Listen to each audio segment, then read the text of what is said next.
अस्सलाम वालेकुम। Online classes का ये हमारा पहला लेक्चर है जिसमें हम फ़र्स्ट ईयर फ़िज़िक्स में चैप्टर नंबर 5 स्टार्ट कर रहे हैं। चैप्टर नंबर 5 का नाम है equilibrium, torque and angular momentum.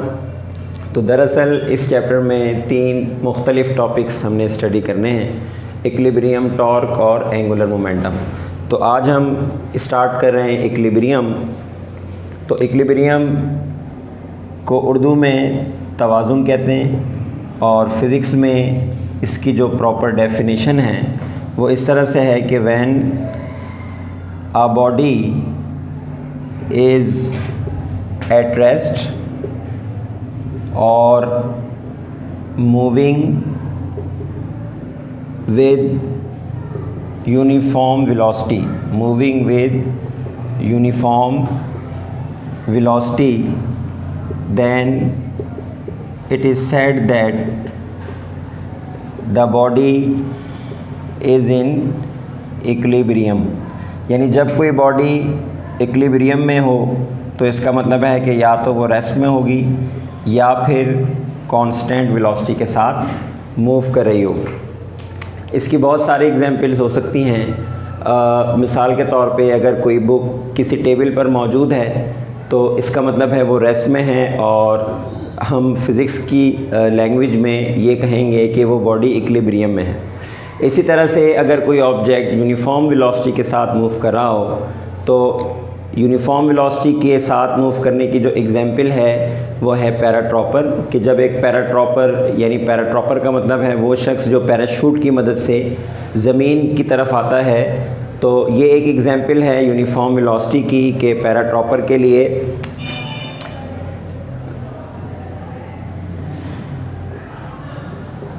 जो फोर्स ऑफ ग्रेविटी है वो दरअसल बैलेंस हो जाती है एयर की प्रेशर की वजह से जो अपथरस फोर्स है उसके साथ। तो दोनों फोर्सेस का नेट इफ़ेक्ट ज़ीरो होता है और ऑब्जेक्ट की स्पीड कांस्टेंट हो जाती है या वेलोसिटी कांस्टेंट हो जाती है। तो ये एक दूसरी एग्जांपल है इक्विलिब्रियम के लिए, यानी इसमें ऑब्जेक्ट यूनिफॉर्म वेलोसिटी के साथ ज़मीन की तरफ आता है।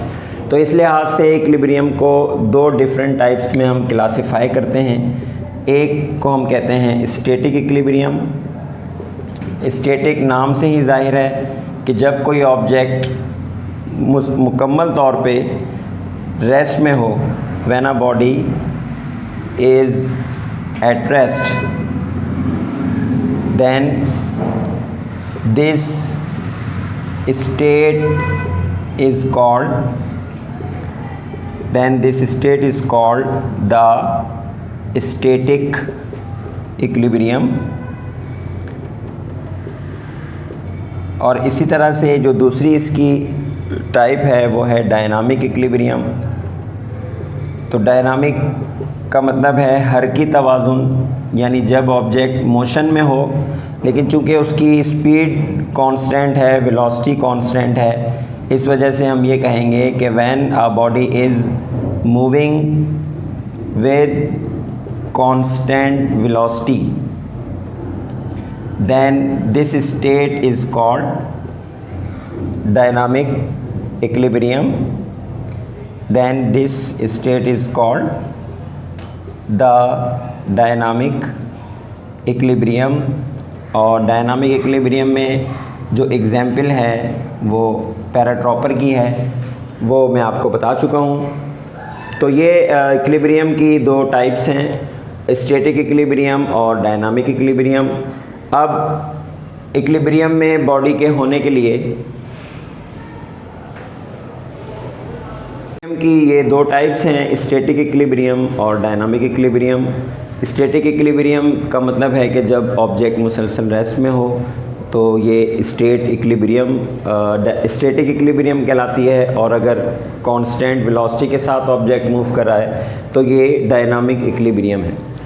अब अगर इक्विलिब्रियम में ऑब्जेक्ट मौजूद है तो हमें ये कैसे मालूम होगा कि ऑब्जेक्ट इक्विलिब्रियम में है? तो उसके लिए इक्विलिब्रियम की 2 कंडीशंस हैं, फर्स्ट कंडीशन ऑफ इक्विलिब्रियम और second condition of equilibrium.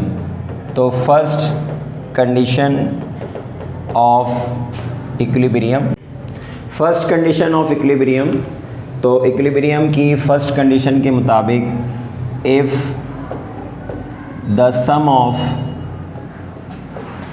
All forces acting on a body is zero, then the object is said to be in equilibrium। यानी अगर किसी भी ऑब्जेक्ट पर एक्ट करने वाली तमाम फोर्सेस का सम ज़ीरो है तो इसका मतलब है वो ऑब्जेक्ट इक्विलिब्रियम में है। और अगर इसे मैथमेटिकल फॉर्म में लिखें तो mathematically F1 plus F2 plus F3 से लेकर Fn का मतलब है कि जितनी भी फोर्सेस हैं, चाहे वो 10 हों, 20 हों या 100 हों, उन तमाम फोर्सेस का सम ज़ीरो होगा तो ही हम ये कहेंगे कि एक ऑब्जेक्ट इक्विलिब्रियम में है। और इसको रिप्रेजेंट करने का जो शॉर्ट तरीका है वो ये है कि सबमिशन का मतलब हम इन तमाम फोर्सेस को प्लस कर रहे हैं। Summation F is equals to zero और I is equals to 1 to n। 1 to n का मतलब है कि जो फोर्सेस की तादाद है वो 1 से लेकर, अब अगर फॉर एग्ज़ाम्पल 10 फोर्सेस हैं तो 1 से लेकर 10 तक तमाम फोर्सेस का सम ज़ीरो होगा। इसी तरह से हम ये बात जानते हैं कि फोर्स एक वेक्टर क्वांटिटी है, तो वेक्टर क्वांटिटी के दो कंपोनेंट होते हैं। तो अगर इसी इक्वेशन को हम लिखना चाहें इन रेक्टेंगुलर कंपोनेंट्स के लिहाज से अगर हम लिखना चाहेंगे तो इसका मतलब ये होगा कि एक्स एक्सिस की तमाम फोर्सेस का सम भी ज़ीरो होना चाहिए और वाई एक्सिस की तमाम फोर्सेस का सम भी ज़ीरो होना चाहिए। तो I is equals to 1 to n और I is equals to 1 to n। तो ये फर्स्ट कंडीशन ऑफ इक्विलिब्रियम है कि अगर तमाम फोर्सेस का सम ज़ीरो को इक्वल है तो इसका मतलब है हमारा ऑब्जेक्ट इक्विलिब्रियम में है। इसको स्टॉप कर दें यहाँ पे। सेकंड कंडीशन ऑफ इक्विलिब्रियम, तो इक्विलिब्रियम में ऑब्जेक्ट के होने के लिए दो कंडीशंस का होना ज़रूरी है। तो दूसरी कंडीशन है कि if the sum of all torques acting on a body is zero, then the body is said to be in equilibrium। यानी अगर तमाम टॉर्क्स का सम किसी भी बॉडी पर ज़ीरो है तो भी हम ये कहेंगे कि वो बॉडी इक्विलिब्रियम में है। तो इक्विलिब्रियम में होने के लिए ये दो कंडीशंस का होना ज़रूरी है। अब अगर इसी स्टेटमेंट को हम मैथमेटिकली लिखें तो मैथमेटिकली टॉर्क का सिंबल होता है टॉ, तो तमाम टॉर्क्स का सम ज़ीरो होना चाहिए और टॉर्क्स एक भी हो सकते हैं, एक से ज़्यादा भी हो सकते हैं। तो I is equals to 1 to n और इस इक्वेशन को हम यूँ भी लिख सकते हैं कि the sum of torques acting along clockwise is equals to the sum of torques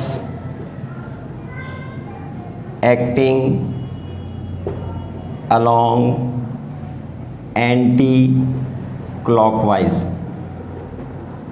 तो इसका दूसरा मतलब ये है कि जितने टॉर्क्स की वजह से क्लॉकवाइज रोटेशन पैदा हो रही है उनका सम और जिन टॉर्क्स की वजह से एंटी क्लॉकवाइज रोटेशन पैदा हो रही है वो दोनों टॉर्क या तो आपस में इक्वल होने चाहिए, या फिर हम इसको दूसरे अंदाज से इस तरह से कह सकते हैं कि तमाम टॉर्क्स का सम ज़ीरो होना चाहिए। तो ये सेकंड कंडीशन ऑफ इक्विलिब्रियम है। तो ये बात याद रखें कि किसी भी ऑब्जेक्ट के इक्विलिब्रियम में होने के लिए फर्स्ट कंडीशन और सेकंड कंडीशन का पूरा होना ज़रूरी है।